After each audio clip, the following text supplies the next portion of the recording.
From December 2023, the New Zealand Nursing Council made some changes to their application process. So one of the updates is the English language requirement. I think for IELTS, you need to either take IELTS or OET. Now, they've decreased the score for the writing. They've also decreased the score for writing in OET as well, which is always also a good news.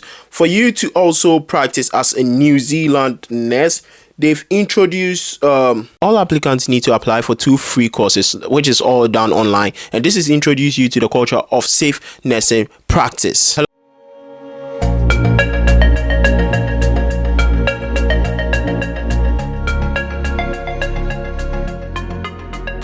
Hello, I'm Kofi Afum from Two Boys Media, and as you've seen from the title, as you've seen the title of this video, we are just going to talk about the update of the New Zealand nursing process. I know a lot of nurses are currently either migrating to New Zealand or Australia, USA, Canada. So we are just going to go through the update.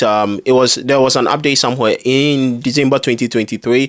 There has been some further changes, some few minor tweaks that we are going to talk about and explore today. Hopefully, it will be of great help for the nurses who want to actually migrate to New Zealand. We know the perks that comes with you working in New Zealand. Some also want to get their registration with New Zealand just to go to Australia.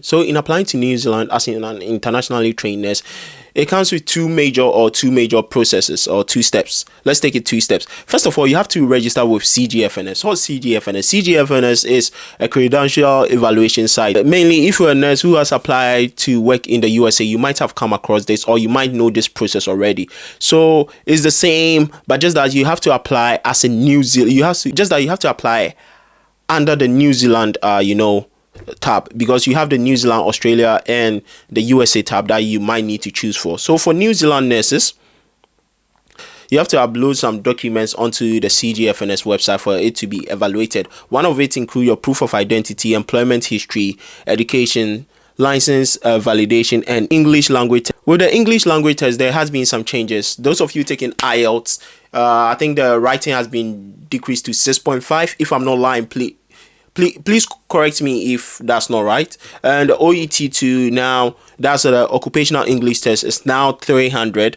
for the writing, which is always a good news for those applying. Also, the updates regarding uploading your document is you have to declare to CGFNS that you have been working for 1,800 hours. I think initially they said it was more, it was like 2,500, but now they've decreased that, which is always a good news.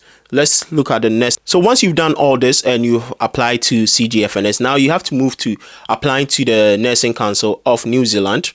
Once your documents have been submitted and CGFNS is happy with your document, they are going to send you a feedback that, are you happy with it? Yes. Then they forward your document to the New Zealand Board of Nursing, and they will invite you to apply for registration.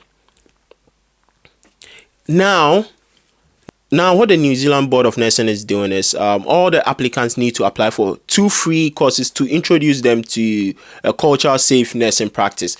That's mandatory for everyone. Once you complete those 2 online courses and they've got your documents and everything, then the Nursing Council will review your application and see if you have to complete a competency assessment. If you're an internationally trained nurse in the UK, you realize that in moving here, you did a CBT exams and you did an OSCE exam. That is the same for them. So one is you do a theoretical application online exam. So it depends on which part of the world or where you are. You have to go to exam center and do this theoretical online exams. Then you have to move into, or then you come into New Zealand, then you do the OSCE training or OSCE exams. So the OSCE exams is if you are someone, again, if you're someone who trained, or if you're an internationally trained nurse who moved to the UK, you see how dummies and you do the practical exams and someone will assess you. It's going to be the same way.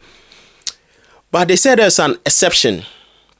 So for nurses who have worked in UK, Ireland, Ontario, Singapore, USA, British Columbia, it's done basically case to case. It's basically done on case to case basis. Your application will be assessed, and you might either be exempted from you taking those competency assessments. So that's it, guys. I'll also be doing a video on how to migrate to Australia. I've realized that a lot of nurses use the New Zealand route and they move to Australia, but now because of the changes in New Zealand, we'll see how British nurses are, or nurses who work in the UK, whether they are affected or it's still the same way. Just subscribe, comment, and watch out for the next video. And this is Kofi Afum from Two Boys Media.